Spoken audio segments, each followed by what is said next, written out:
الحمدللہ رب العالمین الصلاۃ والسلام علی رسولہ النبی الکریم وعلی آلہ واصحابہ اجمعین۔ الحمدللہ الذی ہدانا لہذا وما کنا لنہتدی لولا ان ہدانا اللہ۔ رب اشرح لی صدری ویسر لی امری واحلل عقدۃ من لسانی یفقہوا قولی، آمین یا رب العالمین۔ سب سے پہلے تو ایک سے تجویز لینی ہے آپ سے کہ اب کیونکہ عشاء کا وقت پہلے چلا گیا ہے تو کیا ہم اس کو 8 بجے رکھ سکتے ہیں درس کو بجائے 8:15 کے؟ جی جی سر۔ جی سر، جی ہاں رکھ سکتے ہیں، بالکل ہم مناسب ہوگا۔ اچھا چلیں، تو انشاءاللہ اگلی دفعہ یہ 8 سے 9 ہوگا، ٹھیک ہے؟ ٹھیک۔ جی اچھا، ضرور اب انشاءاللہ سر۔ انشاءاللہ اب ذرا بڑی توجہ سے بات کو سمجھیں، سنیں۔ میرا پہلا سوال آپ سے یہ ہے کہ توحید کتنا اہم ٹاپک ہے، اس کی اہمیت کیا ہے، اس کا مقام و مرتبہ کیا ہے دین میں؟ کون سا چارٹ جو آپ کے ہینڈ آؤٹ میں کون سا چارٹ ہے جو اس اہمیت کو واضح کرتا ہے؟ میں پڑھا چکا ہوں۔ توحید اور شرک۔ میں نے چارٹ پوچھا ہے آپ سے، کون سے پیج پر وہ چارٹ ہے؟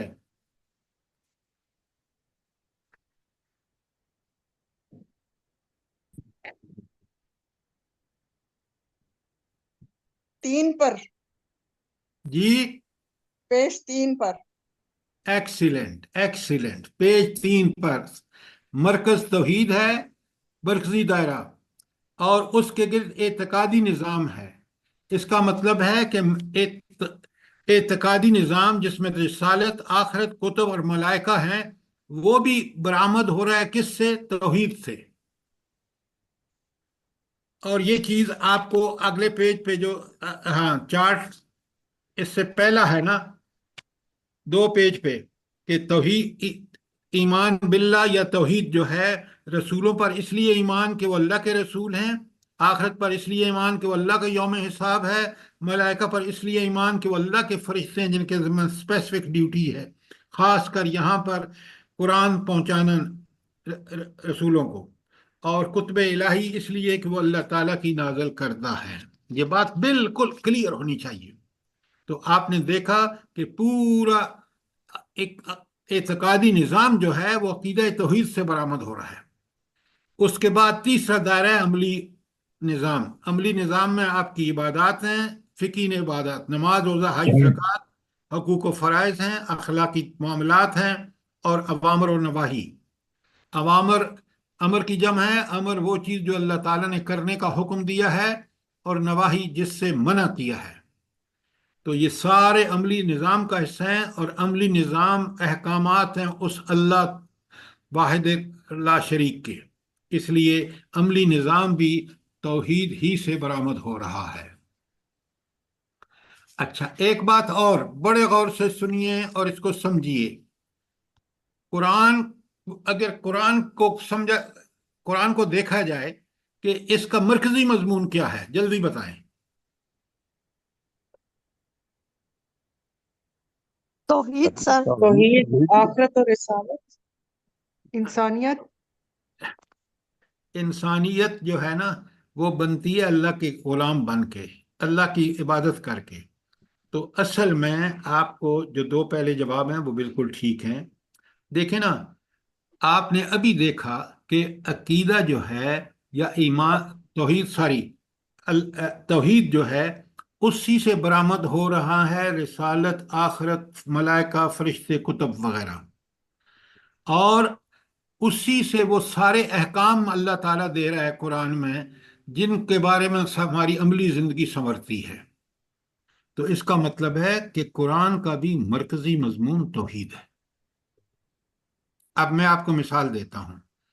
قرآن شروع کس سے ہوتا ہے؟ غور سے سنیے۔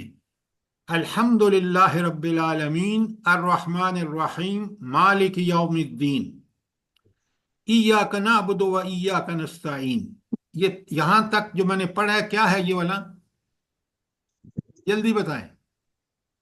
توحید، یہ توحید ہے، قرآن کی ابتدا توحید ہے، اور آخر میں چلے جائیں سورہ اخلاص پوری کی پوری توحید، سورہ فلق پوری کی پوری توحید، سورہ والناس پوری کی پوری توحید، اور قرآن کی ہر آیت جو ہے وہ اللہ کے حکم یا اللہ کی تعلیم یا اللہ کی ہدایت پر مشتمل ہے۔ اب بات سمجھ آئیے کہ نہیں؟ آپ کو سوال کیجئے اگر بات کلیئر نہیں ہے تو۔ اچھا سمجھ آ گئی۔ اچھا، اب آپ نے دیکھا کہ جب ہم نے ختم کیا تو یہ چارٹ جو تھا ایمان مضبوط اور ایمان ضعیف، بہت اہم چارٹ ہے۔ اہم اس لیے کہ آپ دیکھ رہے ہیں کہ بندے اسی کے معاملات، حقوق و فرائض ٹھیک ٹھیک ادا ہوں گے جس کا ایمان مضبوط ہے، اور اگر ایمان ضعیف کمزور ہے تو اخلاق اور معاملات خراب ہوں گے۔ آج آپ امت مسلمہ کو دیکھ لیں، پاکستان کو خاص کر دیکھ لیں، اگر آپ انگلی رکھیں نا کہ اسٹیبلشمنٹ ہو یا عدالتیں ہوں یا ہمارا ہر آدمی، ریڈی والا بھی جھوٹ کیوں بول رہا ہے؟ اس کا ایمان کمزور ہے، اس کے معاملات ٹھیک نہیں ہیں۔ صحابہ اور صحابیات کا کیوں معاملات کیوں پکے اور سچے تھے قرآن و سنت کے مطابق؟ کیا وجہ تھی؟ ان کا ایمان مضبوط تھا۔ ان کا ایمان مضبوط تھا۔ اب سنیں ایمان مضبوط کیا ہوتا ہے۔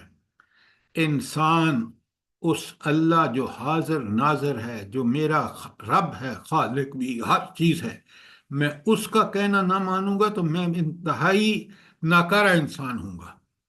تو توحید تقاضا کرتی ہے، ابھی آگے پڑھیں گے بھی، کہ ہمارا ہر کام اللہ کے حکم کے مطابق ہونا چاہیے۔ تو ایمان کا پہلا توحید۔ دوسری بات، مجھے ہر کام کرتے وقت یہ بات میرے ذہن میں پکی سچی ہو کہ اس کا میں نے اللہ کو حساب دینا ہے، جو دنیا میں چھوٹا بھی کام کر رہا ہوں یا بڑا کام کر رہا ہوں۔ اور اگر میرا یقین ہے آخرت پر اور یہی پکا ایمان ہے تو پھر میں دنیا میں کبھی گڑبڑ نہیں کروں گا جو آج مسلمان کر رہے ہیں۔ اس کے بعد جب آپ یہ دیکھتے ہیں کہ مجھے اللہ ہی کا حکم ماننا ہے اور عمل آخرت کو پیش نظر رکھ کے کرنا ہے، تو پھر آپ کو ٹھیک عمل کرنے کا کہاں سے ملے گا کہ عمل بالکل میرا ٹھیک ہو؟ وہ کہاں سے ملے گا؟ قرآن اور سنت سے۔ رسالت سے، رسالت سے، رسالت سے۔ کیا بات کر رہے ہیں؟ رسول اللہ صلی اللہ علیہ وآلہ وسلم میرے لیے نمونہ ہے، عملی نمونہ ہے۔ ذرا بات ایمان کو جب کلیئرلی نہیں سمجھیں گے تو مسئلہ ہوگا۔ اچھا، یا کوئی سوال ہو جلدی بتائیں۔ اچھا، اب اگر سوال نہیں ہے تو انبیاء کی دعوت توحید، اب میں پورے قرآن میں آپ کو لے کے چلوں گا۔ دیکھیں سورہ اعراف میں تو ہر نبی آپ دیکھ رہے ہیں، حضرت نوح ہوں، حضرت ہود ہوں، حضرت صالح ہوں، حضرت شعیب ہوں، وہ کہتے ہیں یا قوم اعبدوا اللہ۔ ہر ایک کی دعوت ایک ہے۔ اسی لیے آپ کو بات سمجھنی چاہیے کہ ایک نبی کا انکار سب نبیوں کا انکار ہے، کیونکہ ہر نبی کی دعوت وہی ہے۔ دیکھ لیں آپ کے سامنے ہے پیج 4-5 پر۔ تو اب مجھے ایک بات بتائیں، یہ ہر نبی کیوں کہہ رہا ہے کہ ایک اللہ کی عبادت کرو؟ یا قوم، اے میری قوم کے لوگوں، اعبدوا اللہ، اللہ کی عبادت کرو، ما لکم من الہ غیرہ، اس کے علاوہ کوئی تمہارا معبود، یعنی جس کی عبادت کی جائے، کوئی اور نہیں ہے سوائے اللہ کے۔ اچھا، اب یہاں سوال یہ پیدا ہوتا ہے، اچھا میں آپ کو دوسری جگہ بتاتا ہوں۔ حضرت عیسیٰ اپنی قوم سے کہتے ہیں، بڑے غور سے سنیے، بسم اللہ الرحمن الرحیم، وَإِنَّ اللَّهَ رَبِّي وَرَبُّكُمْ، بے شک اللہ تعالیٰ میرا بھی رب ہے اور تمہارا بھی، فَاعْبُدُوهُ، اسی کی عبادت کرو، ھذا صراط مستقیم، یہ سیدھا راستہ ہے، یہی سیدھا راستہ ہے۔ تو اللہ تعالیٰ کی خالص عبادت، کسی اور کی عبادت نہ کرنا، یہی تو سیدھا راستہ ہے جس کی ہم 5 وقت دعا مانگتے ہیں۔ ہر رکعت میں ایاک نعبد و ایاک نستعین اہدنا الصراط المستقیم. ذرا سوچیں، یہ سب چیزیں جب دیکھیں نا، جب ہم سمجھ کے کرتے ہیں، یقین مانے ایسا مزہ آتا ہے نماز پڑھتے ہوئے بھی کہ کیا بات ہے. کتنی اللہ تعالیٰ نے یہ 5 وقت کی عبادت کا حکم دے کر انسانوں کو سیدھے رستے پر قائم رہنے میں کتنی مدد ملتی ہے. اچھا، اب سورہ شعراء میں 26 نمبر سورہ شعراء، وہاں اللہ تعالیٰ ہر نبی پتہ ہے کیا کہتے ہیں اپنی قوم سے آ کے، چاہے نوح علیہ السلام ہو، ہود علیہ السلام ہو، صالح علیہ السلام ہو، لوط علیہ السلام ہو، وہ کہتے ہیں کہ یا ہاں فاتقوا اللہ واطیعون، اللہ کا تقوی اختیار کرو اور میری اطاعت کرو. دیکھیں اعراف میں کہا یا قوم اعبدوا اللہ ما لکم من الہ غیرہ، اور سورہ شعراء میں کہا دعوت توحید دی کس الفاظ میں؟ فاتقوا اللہ واطیعونی، کہ اللہ کا تقوی اختیار کرو اور میری اطاعت کرو. یہ دونوں میں بڑا فرق ہو گیا. فرق ہے کہ نہیں ہے؟ نہیں سر جی، کوئی فرق نہیں ہے، کیونکہ نبی کی اطاعت اللہ ہی کی اطاعت ہے. اصل میں آپ نے بالکل ٹھیک کہا، میں چاہ رہا تھا کہ کوئی اور جواب دے. دیکھیں یہ سب سوچا کریں آپ. اللہ نے دماغ اس لیے نہیں دیا کہ ہم سارا دنیا میں سوچتے رہیں. آپ اللہ کے بارے میں، اللہ کی کائنات میں غور و فکر کیا کریں. اتنا ایمان بڑھتا ہے کہ آپ اندازہ نہیں کر سکتے. یہ جو کائنات میں غور و فکر ہے نا، یہ عبادت ہے. اچھا دیکھیں تقوی کیا ہے؟ تقوی عبادت ہی ہے، برائیوں سے بچنا اور نیکیاں کرنا. پھر اطیعونی، میری اطاعت کرو. تو نبی کی اطاعت، ہر نبی یہ کہہ رہا ہے اس لیے کہ نبی کی اطاعت ہی عبادت ہے، یاد رکھیے. کوئی سوال ان آیات کے بارے میں؟ اچھا اب جلدی سے ہم کور کرتے ہیں کہ ہم نے توحید کی سمجھنے کے لیے 3 قسمیں کی تھی.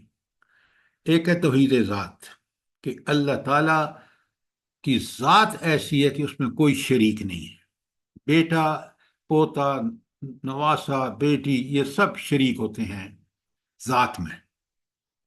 تو اللہ تعالیٰ نے اس ذات، اللہ تعالیٰ اپنی ذات میں تنہا، اکیلا، یکتا ہے. کون سی کون سی آیت ہے جو اس بات میں بالکل قاطع دلیل ہے؟ ایسی دلیل ہے کہ اس کا کوئی جواب نہیں. لم یلد ولم یولد. اخلاص.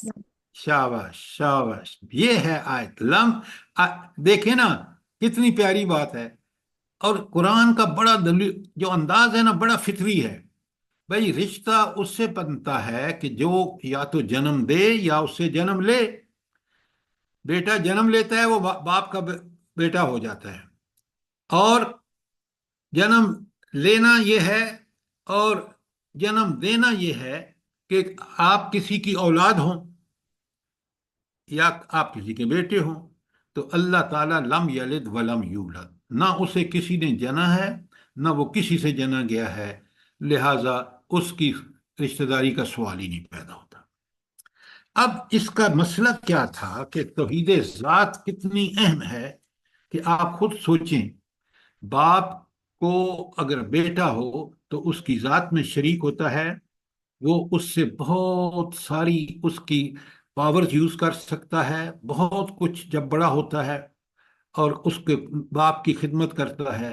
رب العالمین ان تمام چیزوں سے پاک ہے.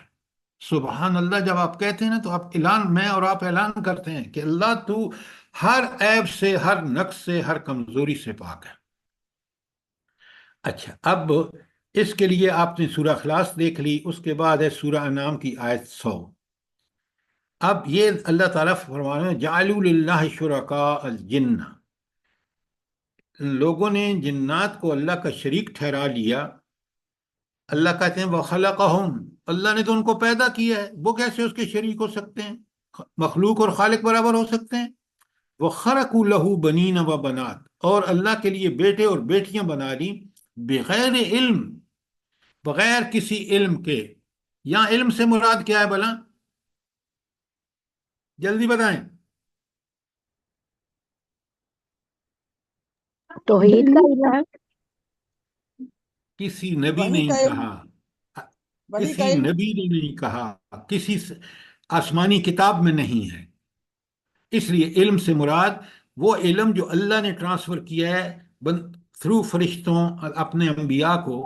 اس میں کہیں اللہ نے نہیں کہا کہ یہ میرے کوئی بیٹا ہے یا بیٹی ہے. آپ نے ابھی سورہ اخلاص پڑھی ہے.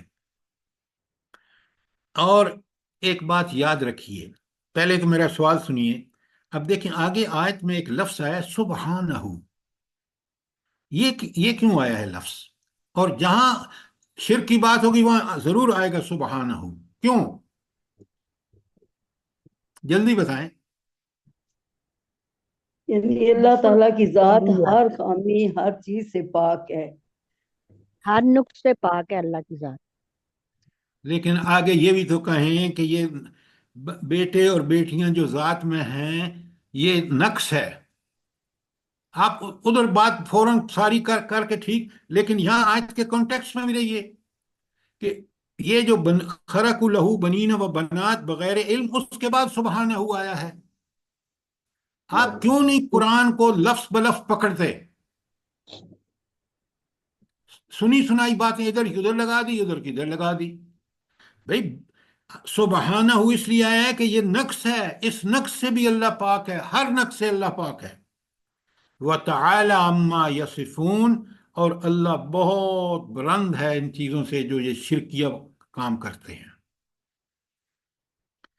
اچھا، اب بقرہ کی 116 میں دیکھیں وَقَالَ اتَّخَذَ اللَّهُ وَلَدًا.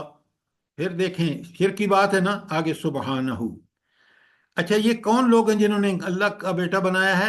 کون ہے؟ نصارہ، عیسائی. آج بھی موجود ہیں عیسائی، بالکل ٹھیک ہے. اللہ کہتے ہیں بل لہو، سبحان اللہ. اللہ فرماتے ہیں بل لہو ما فی السماوات والارض، زمین و آسمان کا وہ تنہا مالک ہے. کل لہو قانتون، سب کے سب اس کے فرما بردار ہیں.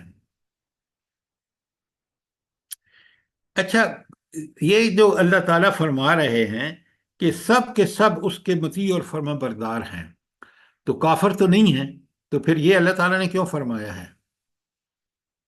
جلدی بتائیں.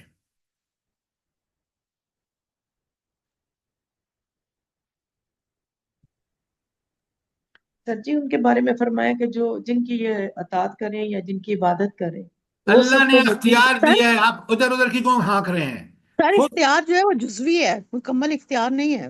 وہ جزوی، بالکل آپ نے ٹھیک کہا. جزوی اختیار کس بات کا؟ کہ چاہے تو مانے یا نہ مانے، لیکن کھا رزق اللہ کے رہے ہیں، پیدا اللہ نے کیا ہے. ان کے بال بھی اسی طرح اگتے ہیں جیسے مسلمانوں کے، ان کو کاٹنے پڑتے ہیں، ان کی مونچھیں، ان کے جسم کو، ہر چیز کو اللہ نے اس طرح بنایا ہے کہ وہ اللہ ہی جس طرح مومنوں کا بنایا ہے. بس وہ جزوی اختیار ہے ان کے پاس، اس کا وہ مس یوز کر رہے ہیں. اب بات سمجھ آ گئی کہ نہیں آئی؟ پوری دلیل سے بات کیا کریں. اللہ تعالیٰ پھر ایک آیت انعام کی 101 میں بڑی پیاری بات فرما رہے ہیں، ان یکون لہو ولد، اس کا بیٹا کیسے ہو سکتا ہے؟ ولم تکن لہو صاحبہ، اس کی تو کوئی بیوی نہیں ہے. بھائی بیٹا تو جب ہو کہ پہلے بیوی ہو.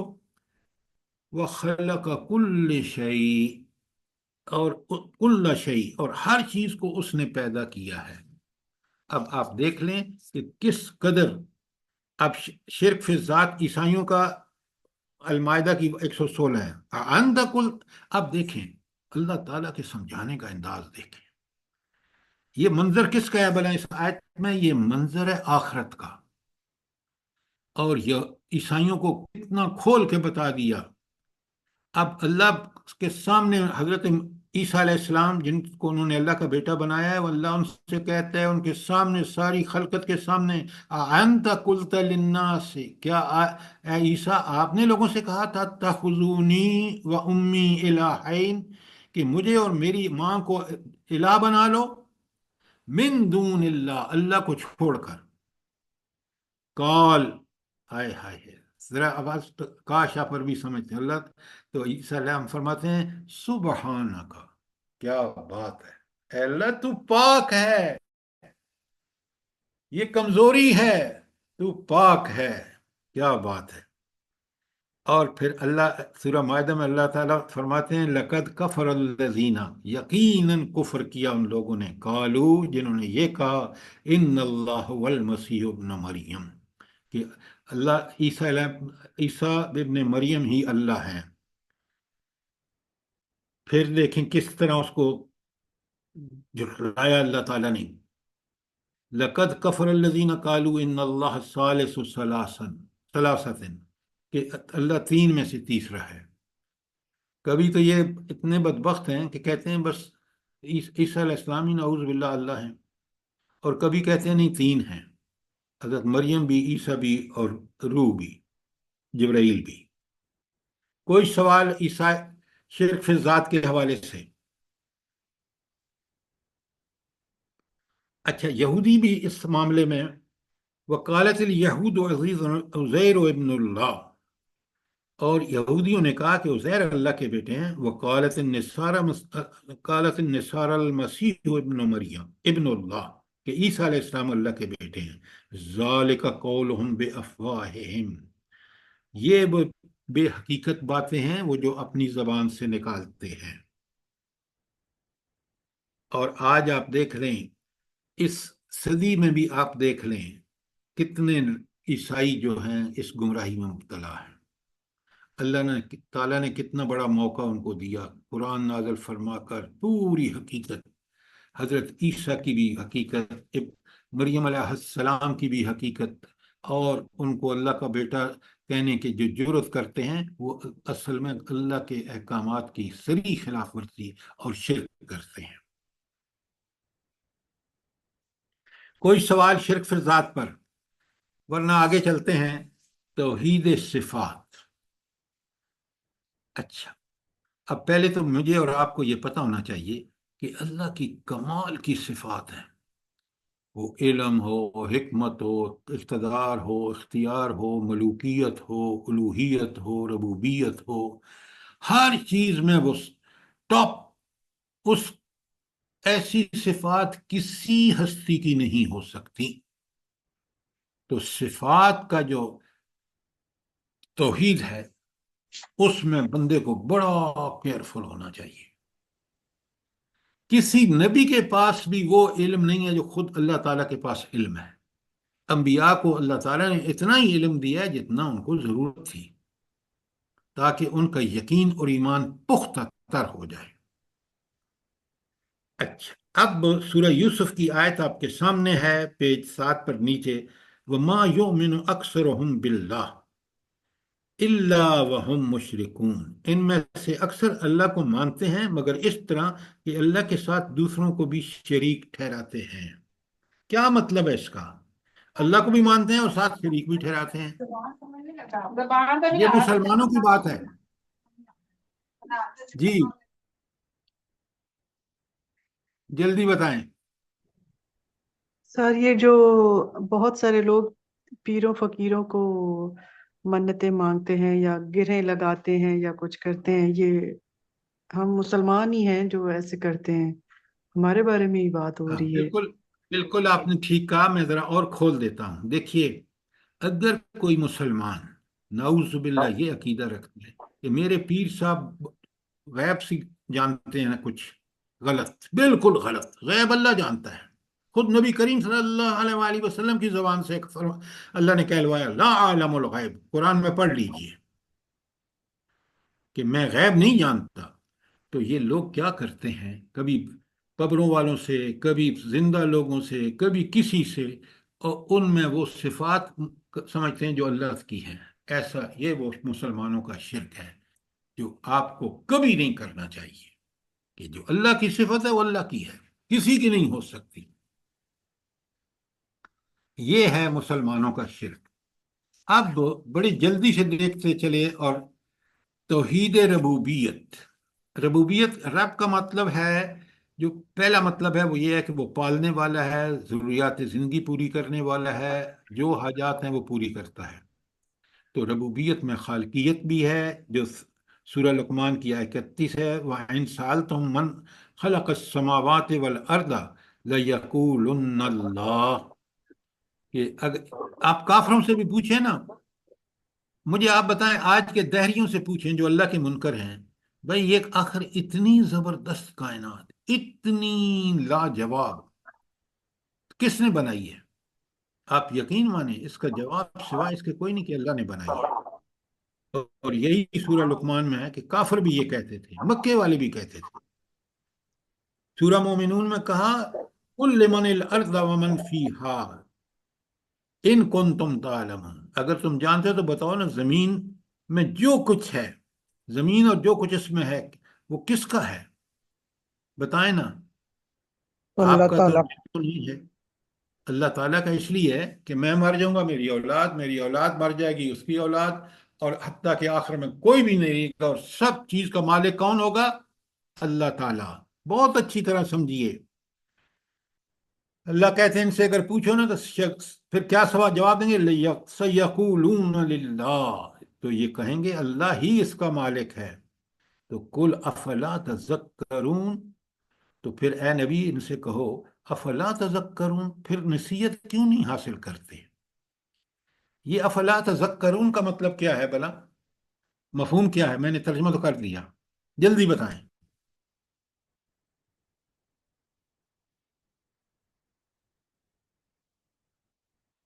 دیکھیں نا، یہ ہے غور وہ کیوں نہیں توحید۔ کرتے؟ غور جی یعنی غور کیوں نہیں کرتے ہیں پھر وہ، کہ ہم سوچتے کیوں بھائی نہیں کہ پیچھے یہ آپ کیا؟ سنیں غور سے، ہاں، قرآن کو غور سے پڑھا کریں۔ پیچھے کہا نا کہ ان سے پوچھو کہ زمین اور جو کچھ اس میں ہے کس کا ہے؟ اللہ کا ہے۔ بھائی اگر یہ مانتے ہو تو اللہ کا مالک ہے، اس زمین میں بھی رہتا ہوں، اللہ میرا بھی مالک ہے۔ جب وہ مالک ہے تو نصیحت اس سے حاصل کرو، اس کی کتاب سے، اس کے نبی سے، قرآن سے، محمد رسول اللہ صلی اللہ علیہ وسلم سے، پھر نصیحت بھی وہاں سے لو، زندگی گزارنے کا طریقہ بھی وہاں سے سیکھو۔ یہ ہے فلا تذکرون۔ پھر سوال قل من رب السماوات السبع و رب العرش العظیم، ان سے پوچھو کون ہے جو آسمانوں کا مالک ہے، 7 آسمانوں کا، اور عرش عظیم کا بھی مالک ہے۔ سیقولون للہ، تو پھر وہ جواب دیں گے کہ ہاں صرف اللہ ہی ہے۔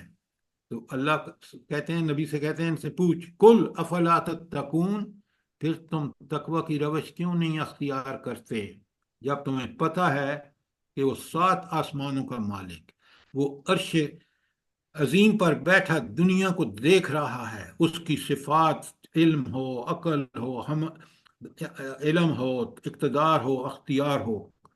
تو جب وہ ہستی ہے اور تم یہ مانتے ہو کہ وہ 7 آسمانوں کا مالک اور عرش عظیم کا مالک ہے، تو پھر اس سے ڈرتے کیوں نہیں ہو؟ زندگی میں اس کی کہنے پر کیوں نہیں چلتے ہو؟ یہ کافروں سے کہا جا رہا ہے، ہم مسلمان ہیں، ہمیں اس کا صحیح فہم و ادراک ہونا چاہیے، ہماری زندگیوں میں یہ چیز نظر آنی چاہیے۔ غور کریں، سورہ یونس کی 31 ہے، قل من یرزقکم من السماء والارض، کون ہے جو تمہیں زمین و آسمان سے رزق دیتا ہے؟ زمین و آسمان سے رزق کا کیا مطلب ہے؟ جلدی بتائیں۔ سر آسمان سے بارش ہوتی ہے اور زمین سے جو کھیتی باڑی اگتی ہے۔ ہر چیز اگتی ہے، بالکل آپ نے ٹھیک کہا۔ زمین، کھیتی باڑی مت چھوڑیں، ہر چیز انسان کی ضرورت، جسمانی ضرورت زمین سے پوری ہو رہی ہے، اور روحانی ضرورت آسمان سے وہی بھی آ رہی ہے، اور اس زمین کو پانی کی ضرورت ہوتی ہے وہ آسمان سے آ رہا ہے۔ ایک ایک چیز کھول کے سمجھیے۔ تو اللہ تعالیٰ پہلے سوال کیا کہ تم بتاؤ کہ کون ہے جو آسمان اور زمین سے تمہیں رزق دیتا ہے؟ پھر فرمایا اَمَن یملک السمع والابصار، کون ہے جو مالک ہے بصارت اور سماعت کا؟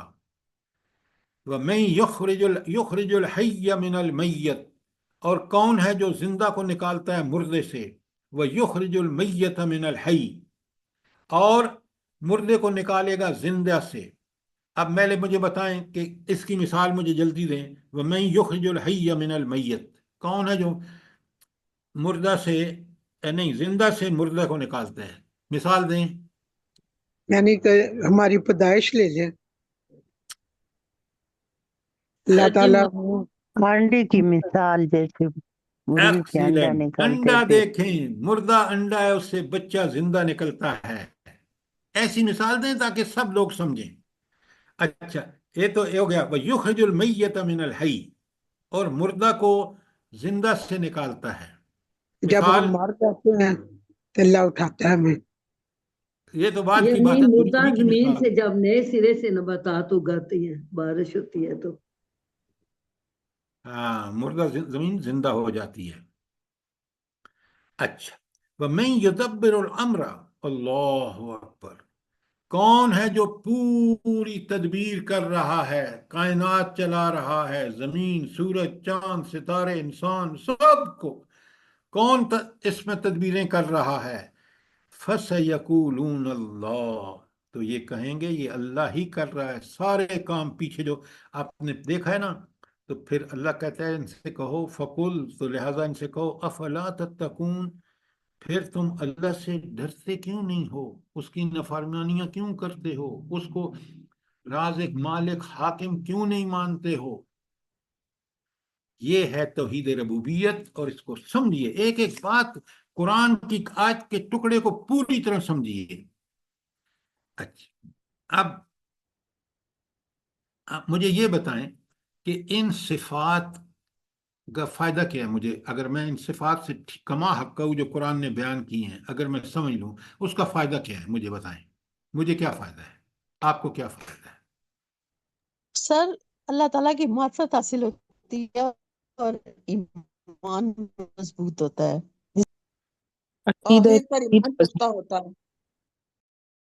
اب یہی تو کمزوریاں ہیں ہماری.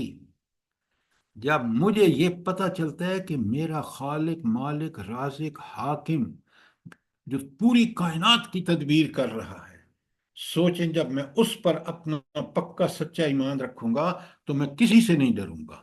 کیوں؟ سب کو اس ہستی سے ڈرنا چاہیے جس کے پاس یہ ساری طاقت اور قدرت ہے. یہ صفات ہی میرے ایمان کا، جب صفات کا علم میرا ٹھیک ہوتا ہے، یقین مانے نبی کریم صلی اللہ علیہ وسلم، صحابہ اور صحابیات، ان کو دیکھ لیں کہ ان کو جب بھی مصیبتیں آئیں انہوں نے اللہ کے لیے ایسی برداشت کی، ان کو پتہ تھا کہ اگر اللہ کے راستے میں مر بھی گئے تو سیدھے جنت میں جائیں گے.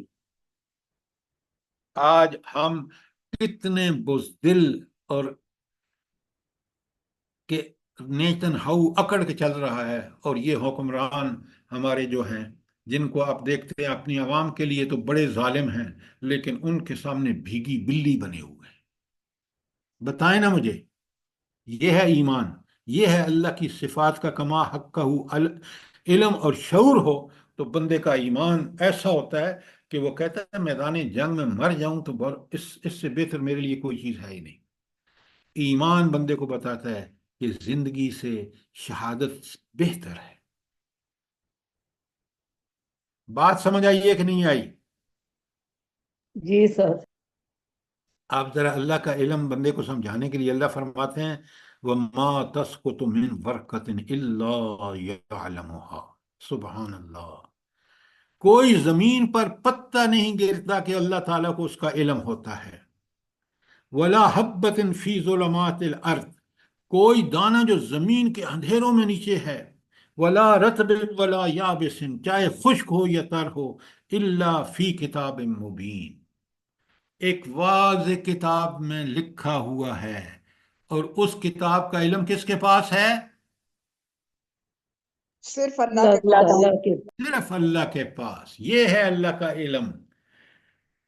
کیا یہ آیت پڑھ کے آپ کو اور مجھے ڈر نہیں لگتا کہ اس اللہ جس کا علم اتنا ہے میرے کرتوتوں کے، میرے کاموں سے بھی تو واقف ہے؟ میں سوچ سمجھ کے ذمہ داری سے کام کروں تاکہ وہ راضی ہو جائے. جب وہ راضی ہوگا تو اس کی قدرت، اس کا علم، اس کی حکمت، اس کی عزیزیت، اس کا غلبہ، اس کی طاقتیں میرے ساتھ ہوں گی. یہ ان کو اس طرح سمجھیں کہ ان آیات کا ڈائریکٹ مجھ سے تعلق ہے۔ سنیں غور سے، آگے اللہ تعالیٰ فرماتے ہیں سورۃ تغابن میں، یعلم ما فی السماوات والارض، زمین و آسمان میں جو کچھ ہے اس کو پتہ ہے، وَيَعْلَمُ مَا تُسِرُّونَ وَمَا تُعْلِنُونَ، بڑی امپورٹنٹ بات، کہ جو تم سر عام کرتے ہو اور جو تم چھپ کے کرتے ہو اس کو بھی اللہ کو علم ہے۔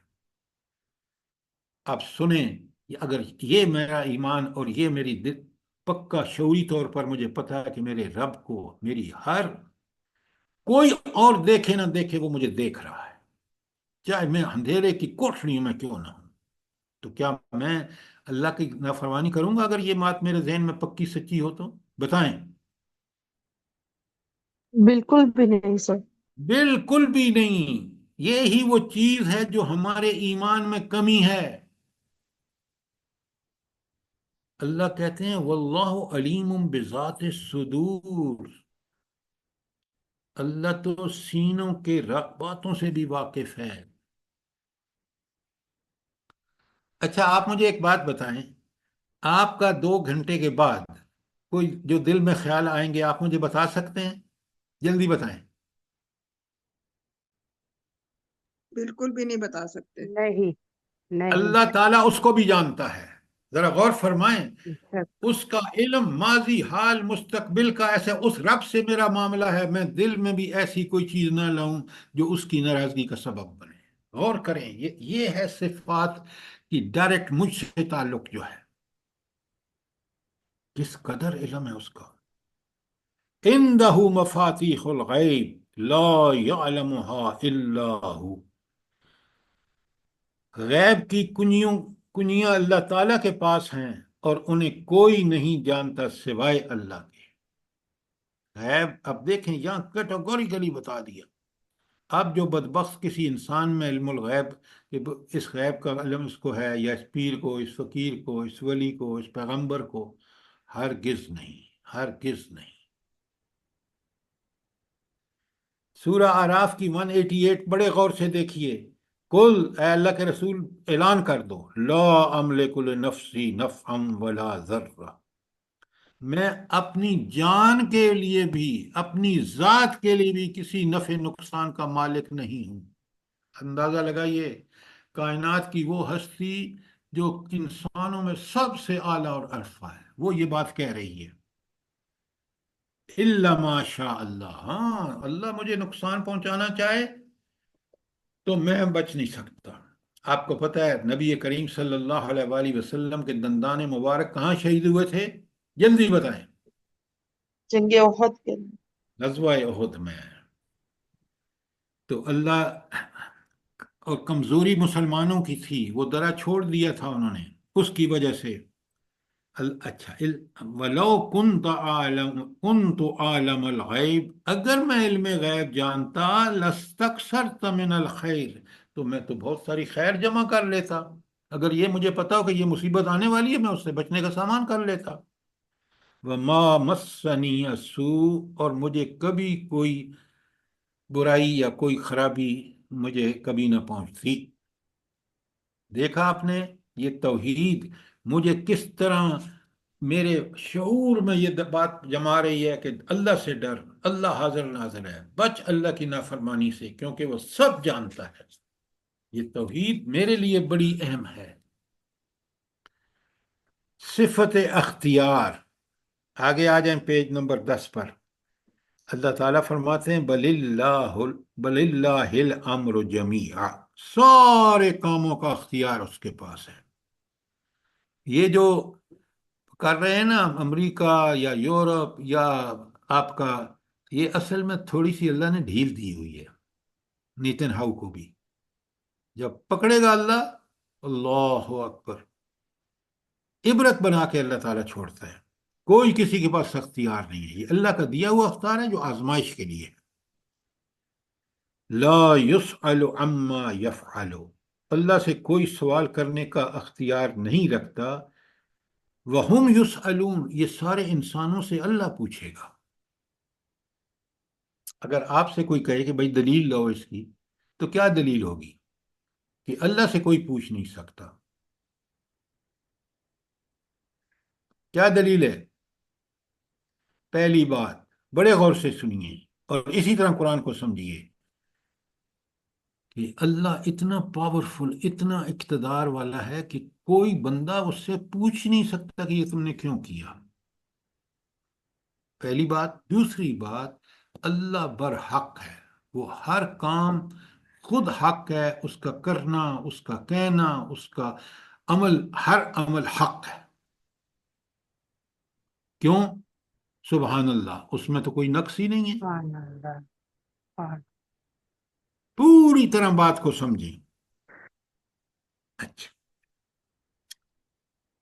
اللہ تعالیٰ فرماتے ہیں، سنیں سورہ فاطر کی آیت 2، کمال کی آیت ہے، ہر آیت ہی کمال کی ہے. ما یفتح اللہ للناس من رحم، اگر اللہ تعالیٰ اپنی رحمت کا دروازہ لوگوں کے لیے کھول دے، فلا ممسک لہا، کوئی اس کو بند نہیں کر سکتا. وما یمسک، اگر وہ بند کر دے، اللہ تعالیٰ بند کر دے، فلا مرسل لہو، تو پھر اس کو کوئی روک نہیں سکتا. وَهُوَ الْعَزِيزُ الْحَكِيمُ، یہ عزیز الحکیم کیوں آیا ہے بھلا؟ جلدی بتائیں. اگر یہ آپ آیت کے معنی سے جوڑ لیں نا، اس کو کھول دیں، پھر آپ کو پوری آیت سمجھ آئے گی. یہ عزیز الحکیم کیوں آیا ہے؟ سر جی اسی لیے کہ اسی کے پاس سارے اختیارات ہیں، وہ زبردست ہے. ہر کیا چیز بات کا کر رہے ہیں حکمت، آپ؟ ہر چیز کا دیکھیں، خدا حکمت کے والا آیت ہے، کے سب اندر بات کریں. چیز جانتا ہے. آپ جنرل بات مت کیا کریں، اندر بات کریں. اللہ کہہ رہے ہیں کہ دروازہ اگر میں بند کر دوں تو کوئی کھول نہیں سکتا، اگر میں کھول دوں تو کوئی بند نہیں کر سکتا. اس کے لیے عزیز العزیز کی صفت ہے. پتہ نہیں آپ کہاں سے اٹھا کے لے آتے ہیں.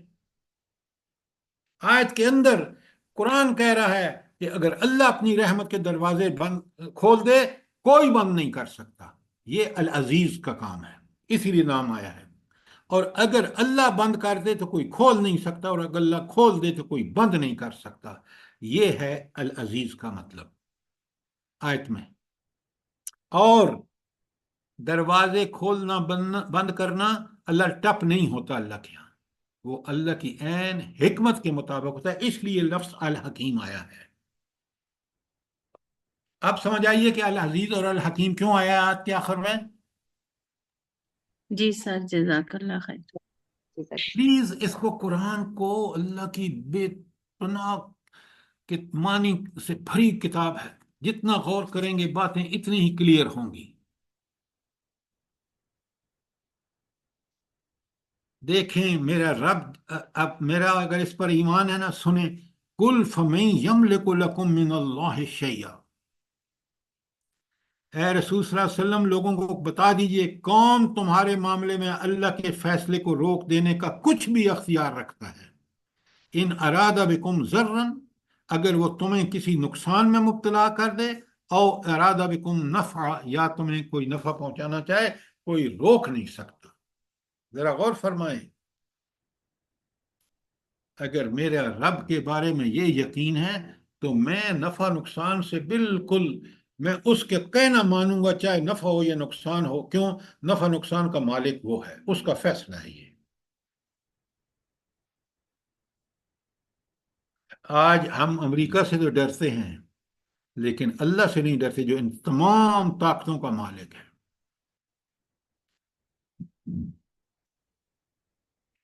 میں کل آپ کو ایک ویڈیو بھیجوں گا، کیونکہ میرے پاس آپ کے نام نہیں ہیں. خود امریکہ میں یہ اب احساس ہو گیا ہے. پورے بڑی بڑی اچھی ویڈیوز آ رہی ہیں، ان کے بڑے بڑے تھنکر کہہ رہے ہیں کہ یہ جو کچھ نیتن ہاؤ کر رہا ہے، اور سب سے بڑی بات ہے کہ امریکہ کی پشت پناہی سے وہ جو بم گر رہے ہیں وہ سارے امریکن کے بم ہیں. تو اللہ تعالیٰ کس طرح ننگا کر رہا ہے. کیوں؟ یہ تھوڑی سی مہلت ہے. اب آپ کو پتہ نہیں، میں امریکہ میں رہ کے آیا ہوں کہ امریکہ کے حالات آج کس قدر ناسازگار ہیں، کس قدر امریکن ایڈمنسٹریشن جو یہودیوں کے سارے سرمائش سے چلتی ہے، جو یہودیوں کا دنیا میں پورا سیف گارڈ کرتی ہے انٹرسٹ، وہ آج لوگوں کو یورپ میں بھی پتہ چل گیا اور امریکہ میں بھی پتہ چل گیا. یہ بات کھلے عام ہو رہی ہیں، آڈیوز ویڈیوز مل رہی ہیں. تو رب کی قدرتوں کا احساس کیجئے، اس کی حکمتوں کا احساس کیجئے. اچھا، اب طاقت اور اقتدار کا اختیار کا کمال دیکھیے. 3 الفاظ ہیں، فعال لما یرید، جو چاہے کر ڈالنے والا ہے. فعال لما یرید، سبحان اللہ سبحان اللہ. جو کچھ آج ہو رہا ہے نا فلسطین میں، وہ بالکل اللہ دیکھ رہا ہے، ایک ایک چیز کو دیکھ رہا ہے. سب سے بڑا اس میں ہمارا امتحان ہے، پوری امت مسلمہ کا، عربوں کا بھی، ہمارا بھی. ہم اسلام کے نام پر یہ ملک بنا، اور اللہ کا دین کس قدر نیتن ہاؤ جو ہے پاؤں کے نیچے روند رہا ہے. اللہ دیکھ رہا ہے، اس کو پکڑے گا. لیکن قیامت کے دن ہم کیا جواب دیں گے، سوچیں ذرا.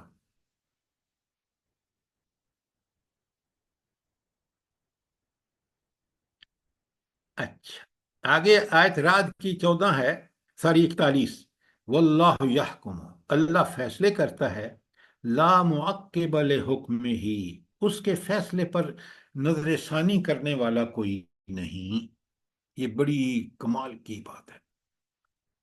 آپ کے ملک میں جو ابھی بنی ہے نا، ترمیم آئی ہے، یہ سارا اب ان کو پتہ نہیں کہ رب کا فیصلہ اور ہوتا ہے اور وہ نافذ ہو کے رہتا ہے. تھوڑی دیر جب اقتدار ملتا ہے تو انسان پتہ نہیں کیا سے کیا اپنے آپ کو سمجھ بیٹھتا ہے. یہاں صاف بتا دیا کہ سنو. اچھا ایک بات بتائیں، اگر آپ سے کوئی سوال کرے، درس دے رہے ہوں اور کہے کہ بھائی یہ کیا اللہ کے فیصلے کوئی نظر ثانی کرنے والا نہیں ہے، کیا دلیل ہے آپ کے پاس؟ جلدی بتائیں. جس قدرت اور جس اختیار کا وہ مالک ہے، جتنا وہ برحق ہے، تو کیا وہ اس کا فیصلہ کوئی غلط ہو سکتا ہے جو اس کے اوپر نظر ثانی کی ضرورت پڑے؟ بھائی انسانوں کا علم کم ہے. آپ دیکھیں آپ کا چیف جسٹس کیا فیصلے کر رہے ہیں، بونگے گندے، انسان کی عقل نہیں مانتی. لیکن رب تو اس کے پاس علم، حکمت، اختیار، ہر چیز اپنے ٹاپ پر، تو اس کا فیصلہ غلط ہو ہی نہیں سکتا، وہاں نظر ثانی کی ضرورت ہی نہیں ہے.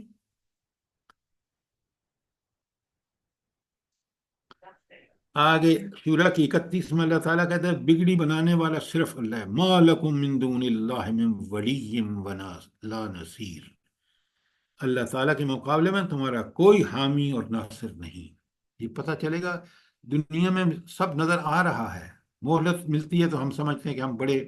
آپ دیکھ لیں فرعون کو کوئی بچا سکا غرق ہونے سے، لیکن جب اقتدار دیا اور آزمائش کے لیے، تو دیکھ لیں وہ اس نے کس طرح بچوں کو قتل کیا، لڑکیوں کو زندہ رہنے دیا تاکہ ان کے گھروں میں کام کریں.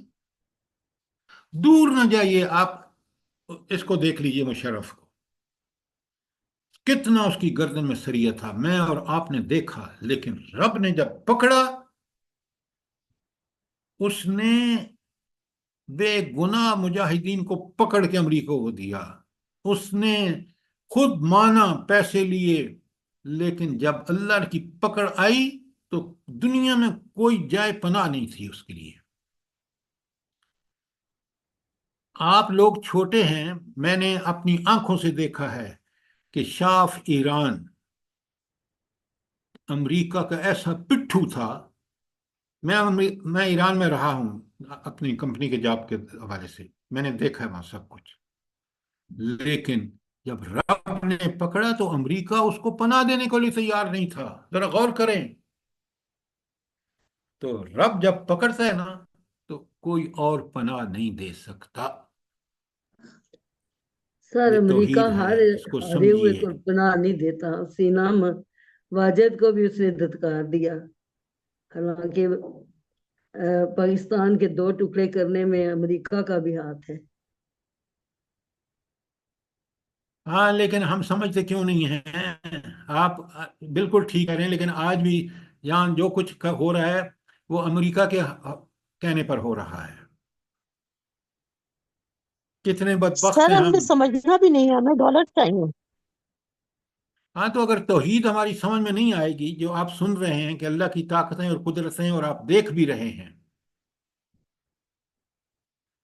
اس کے باوجود جب انسان یہ حرکت کرتا ہے کہ اس اللہ کی نافرمانی کرتا ہے، تو اس نے اپنے آپ کو شیطان کا پجاری بنا دیا.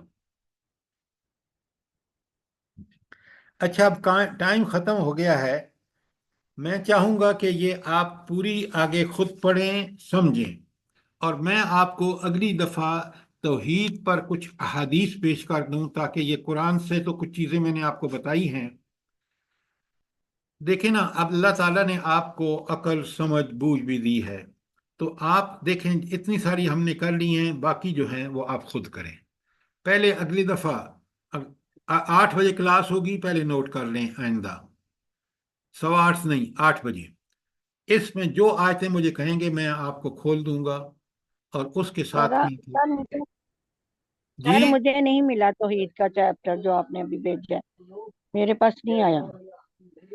وہ اللہ کی بندی، مجھے ابھی نمبر بھیج، میں ابھی بھیج دیتا ہوں آپ کو. احادیث جزاک اللہ. احادیث کل بھیجوں گا. جس کو نہیں ملتا، پتہ نہیں، آپ لوگ روز میں آپ کو کہتا ہوں، اور اللہ کے بندوں، جو چیز نہیں ملتی یا مجھے یا عجیب کو بولو، اسی وقت آ جائے گی آپ کو. سر آج 9:15 تک ٹائم ہے. جی، 9:15 تک ٹائم ہے. ابھی کریں، جلدی کریں، کوئی مسئلہ نہیں. یعنی اگر 9:15 تک ٹائم ہے تو ابھی رہتے ہیں 9 منٹ. جی، ہاں سر ابھی ٹائم ہے. 9:15 تک آج کے ساری میں ٹائم ہے. آگے چلتے ہیں. اچھا، ذرا آیتوں پہ غور کریں. ہم سمجھتے ہیں کہ یہ قرآن ثواب کی چیز ہے. قرآن ہدایت کی چیز ہے. ہدایت کر لیں گے تو ثواب ملے گا. میں آپ کو چیزیں آتے اچھی والی جو خاص کر ہیں سنیں. سورہ نام کی 17 آپ کے پاس ہے.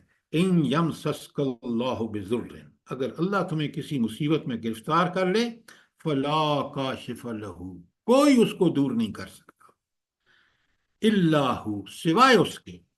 وَإِن يَمْسَسْكَ بِخَيْرٍ، اللہ اگر کسی بھلائی کا تمہارے ساتھ ارادہ کر لے، فَهُوَ عَلَى كُلِّ شَيْءٍ قَدِيرٌ. یہ ذرا نوٹ فرمائیں، بھلائی کا ارادہ کر لے تو وہ ہوا علی کل، ہر چیز پر اس کی قدرت ہے. بھائی یہ تو بہت چھوٹی سی بات ہے. علی کل شیء قدیر ہے. آراف کی 188 پیچھے گزر چکی ہے. آگے چلیے، بڑے غور سے سوال کیجئے جتنے مرضی ہے. اچھا، یہ جو قبروں پر جا کے اور مزاروں پر اور پیر صاحب کے لیے پیچھے دعائیں کرتے ہیں، اللہ کہتے ہیں وَلَا تَدْعُ مِن دُونِ اللَّهِ، اللہ کے علاوہ کسی کو مت پکارو. دعائیں کس سے مانگو؟ صرف اللہ سے. کیوں؟ مَا لَا يَنْفَعُكَ وَلَا يَضُرُّكَ، جن کو آپ پکار رہے ہیں نا، وہ نہ کوئی فائدہ پہنچا سکتے ہیں نہ نقصان پہنچا سکتے ہیں. فائدہ اور نقصان کس کے ہاتھ میں ہے؟ اللہ تعالیٰ کے. سوائے اللہ تعالیٰ کے اور کسی کے ہاتھ میں نہیں ہے.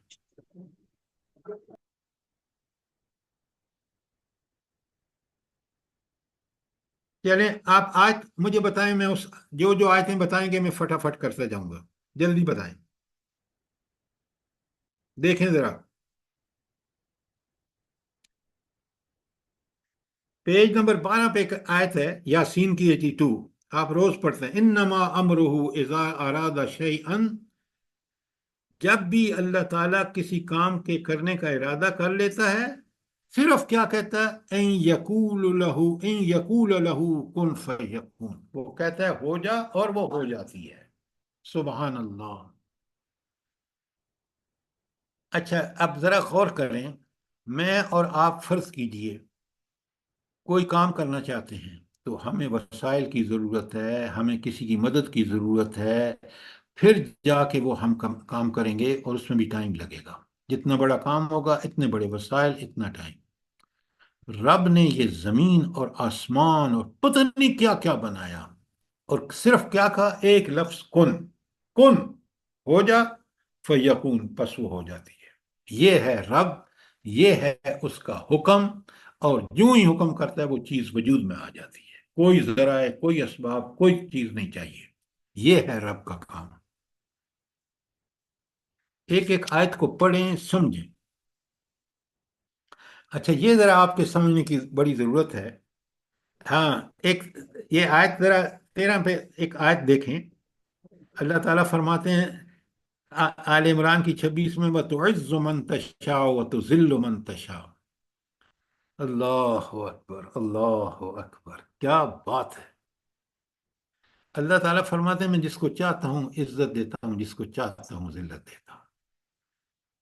اور پھر کہا وَمَن يُهِنِ اللَّهُ، جس کو اللہ ذلیل کر دے، وَمَا لَهُ مِن مُكْرَمٍ، اور کوئی اس کو عزت دینے والا نہیں۔ أَيَبْتَغُونَ عِندَهُمُ الْعِزَّةَ، کیا یہ چاہتے ہیں، کیا یہ سمجھتے ہیں کہ ان کافروں کے پاس عزت ہے؟ العزت، ہاں جی، فَإِنَّ الْعِزَّةَ لِلَّهِ جَمِيعًا، ساری عزت کس کے پاس ہے؟ اللہ کے پاس ہے۔ اللہ تعالیٰ کہتے ہیں کہ میں عزت والا ہوں، میرے نبی عزت والے ہیں، اور مومنین عزت والے ہیں۔ کیوں؟ اللہ انہی کو۔ اچھا، اللہ کے ہاں عزت کا معیار کیا ہے؟ جلدی بتائیں، کیا ہے؟ تقوی تقوی تقویٰ ہے۔ سورہ حجرات کی آیت پڑھیں، ان اکرمکم عند اللہ اتقاکم، تم میں سب سے زیادہ جو متقی ہے وہی اللہ کے ہاں قریب سب سے زیادہ عزت والا ہے۔ تو تقویٰ کو ایسا ہی نہ سمجھیں۔ ایک تو اللہ کے ہاں معیار تقویٰ ہے، اور جنت کس کے لیے تیار کی گئی ہے؟ عدت متقیوں کے لیے۔ للمتقین۔ عدت للمتقین، کیا بات ہے! یہ تقویٰ معمولی بات نہیں ہے۔ اچھا، اب یہ باتیں ذرا غور سے سنیں گے آپ۔ عبادت جو ہے نا، اس کو سمجھ لیجئے۔ قرآن مجید میں عبادت 3 معنوں میں، ایک ہے مراسم بندگی، ایک ہے اطاعت، اور ایک ہے غلامی۔ اچھا، یہ جو مراسم بندگی ہیں، جیسے نماز میں رکوع، سجود وغیرہ، اور طواف، حج پہ جاتے ہیں، عمرے پہ طواف کرتے ہیں، یہ جو قربانی دیتے ہیں، یہ دعائیں مانگتے ہیں، یہ مراسم بندگی ہیں۔ یہ روح ہے توحید کی، بڑی اچھی طرح سمجھیے۔ کیوں؟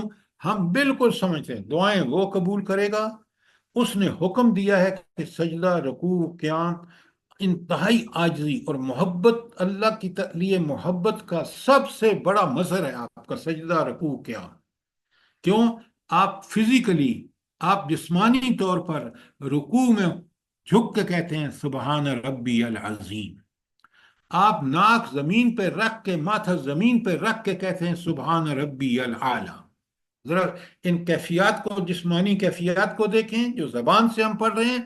نماز میں آپ کا جسم رواں رواں اللہ کی اطاعت کا ثبوت دے رہا ہے۔ تو آپ دیکھ لیں۔ اچھا، یہ جو جتنی باطنی کیفیات لکھی ہوئی ہیں، محبت سب سے زیادہ کس سے ہونی چاہیے؟ اللہ سے۔ آیت پڑھیے، والذین آمنوا اشد حبا اشد للہ۔ حب للہ ہے۔ یہ کیوں نہیں آپ کو یاد؟ کیونکہ ہمیں تو محبت اولاد سے ہے، مال سے ہے، کوٹھیوں سے ہے، پتہ نہیں کس کس سے ہے۔ مومن سب سے زیادہ محبت اللہ سے رکھتا ہے، اور اس کا ثبوت کیسے دے گا مومن کہ میری سب سے اللہ سے محبت ہے؟ کیا عمل کرے گا؟ قُلْ إِن كُنتُمْ تُحِبُّونَ اللَّهَ، اے اللہ کے رسول ان سے پوچھو اگر تم اللہ سے محبت کرتے ہو، فَاتَّبِعُونِي، تو حضور نبی کریم صلی اللہ علیہ وآلہ وسلم کی اتباع کرو۔ یہ ہے محبت۔ اس کے بعد ہے امید۔ ہمیں امیدیں اسباب سے کہ میرے پاس اسباب ہیں، سب ٹھیک ہو جائے گا۔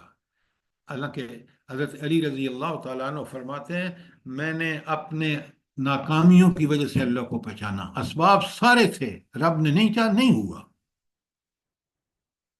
امیدیں صرف اس سے. خشیت دل میں خوف کہ وہ مجھ سے ناراض نہ ہو جائے، یہ ہے خشیت. ناراض کب ہوتا ہے؟ جب آپ اس کی نافرمانی کرتے ہیں. تذلل عاجزی. ہائے ہائے. مجھے ایک بڑی دعا پسند ہے، اللہم انی عبدک و ابن عبدک و ابن امتک. اے اللہ میں تیرا غلام، میرا باپ تیرا غلام، میری ماں تیری غلام.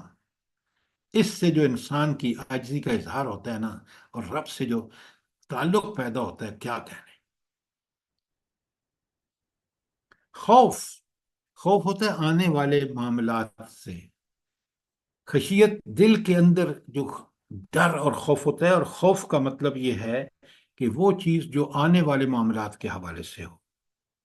عاجزی اور تذلل ایک ہی معنی ہے. کوئی سوال ہو اب اس معاملے میں، یہ جو مراسم بندگی ہیں، باطنی بھی اور ظاہری میں، کوئی سوال ہو.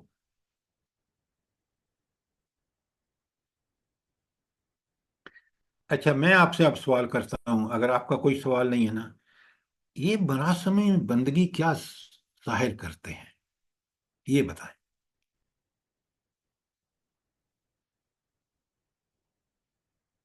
لیکن آپ سوال بھی نہیں کرتے، جب میں سوال کرتا ہوں جواب نہیں دیتے آپ. سوال میرا یہ ہے کہ یہ سر یہ محبت ظاہر کرتے ہیں. یہ محبت ڈاکٹر صاحبہ نہیں، والہانہ محبت. آپ کیوں چکر لگاتے ہیں وہاں جب طواف کرتے ہیں؟ تو آپ کیوں صحیح کرتے ہیں؟ آپ کیوں سجدہ کرتے ہیں؟ آپ کیوں رکوع کرتے ہیں؟ انتہائی محبت کا اظہار ہے یہ. محبت نہیں، انتہائی محبت.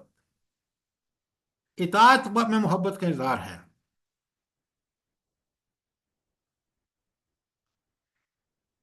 اچھا یہ اللہ، تیسری بات ہے غلامی.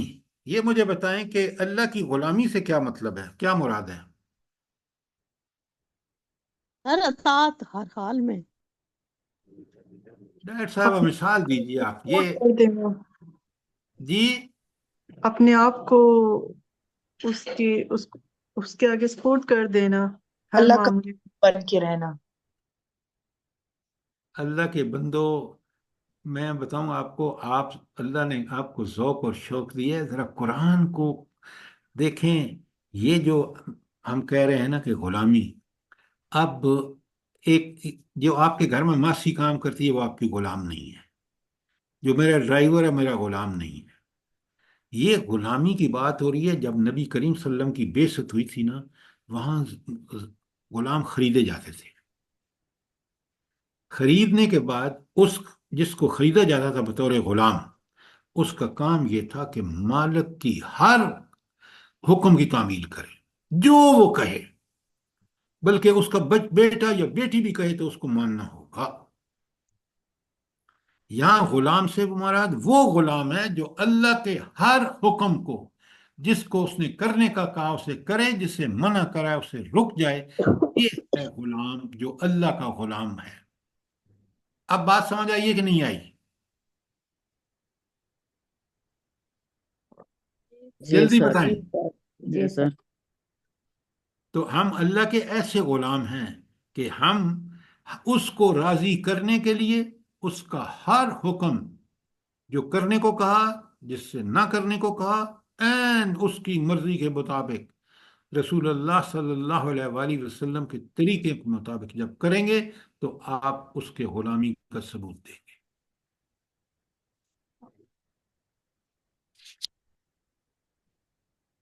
میں نے آپ کو 13واں صفحہ ختم کرا دیا ہے، اور اب اس کے کچھ اتنے صفحے باقی ہیں، لیکن آسان ہیں کیونکہ آپ نے پیچھے سب سمجھ لیا ہے. آگے جو چیزیں ہیں ضرور پڑھیے، آپ ان کو ضرور پڑھیے. انشاءاللہ سر ضرور. اور میں اس کی جو احادیث ہیں جو شروع ہو رہی ہیں صفحہ نمبر 20 سے، یہ میں آپ کو کراؤں گا، اور پھر شرک بھی کراؤں گا اگلی دفعہ، کیونکہ شرک نہیں سمجھیں گے تو پھر ہم کہیں نعوذ باللہ شرک نہ کر رہے ہیں. ٹھیک ہو گیا؟ جی سر ضرور انشاءاللہ. یہ آپ کا ہینڈ آؤٹ بڑا توحید پر الحمدللہ مکمل ہے.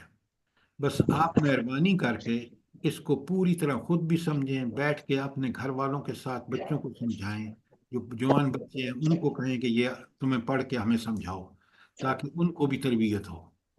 سر یہ جو پیج نمبر 16 پہ ہے نا، تکوینی اقتدار اور تشریحی اقتدار، تھوڑا سا ہاں اس کو کھول دیں. اچھا، میں ابھی کھول دیتا ہوں. تکوینی اختیار اور تشریعی اختیار. اچھا، اب آپ کو اچھی طرح پتہ ہے کہ اللہ نے احکامات سارے دے دیے اور جنوں اور انسانوں کو آزادی دے دی کہ چاہیں تو قبول کریں، چاہیں تو نہ قبول کریں.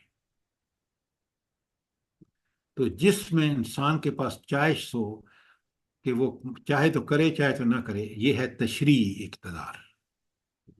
بات سمجھ آ گئی ہے؟ جی الحمدللہ. اچھا، اب آ جائیں تکوینی. زمین ہو، آسمان ہو، فرشتے ہوں، جو بھی چیز ہوائیں ہوں، ان کو کوئی اختیار ہی نہیں ہے. وہ وہی کریں گے جو اللہ حکم دے گا، کیونکہ ان پاس اختیار ہی نہیں ہے. یہ تکوینی اختیار ہے. اور پہلا جو میں نے بتایا وہ تشریحی ہے. اب سمجھ آ گئی بات؟ جی الحمدللہ. اور سوال؟ سر میں تو اجازت چاہوں گی، میرے مغرب کے نماز کا ٹائم ہو جزاک گیا. اللہ، اللہ آپ کو بہت جزائے خیر دے. بہت شکریہ. تو آئندہ انشاءاللہ 8 بجے کلاس ہوگی، اور پھر آگے دیکھیں گے اور پیچھے چلے جائیں گے انشاءاللہ. تو میں دعا کرتا ہوں، ربنا تقبل منا انک انت السمیع العلیم وتب علینا انک انت التواب الرحیم. جزاک اللہ خیر، اللہ پاک جزائے خیر دے آپ لوگوں کی، آمین اور آپ کے ساتھ جو جڑے ہوئے ہیں ان کو بھی آمین. اسی طرح سمجھنے کی اور آمین اس پہ آمین عمل کرنے کی توفیق دے. آمین. آمین. ہم تو ہر وقت دعائیں کرتے ہیں.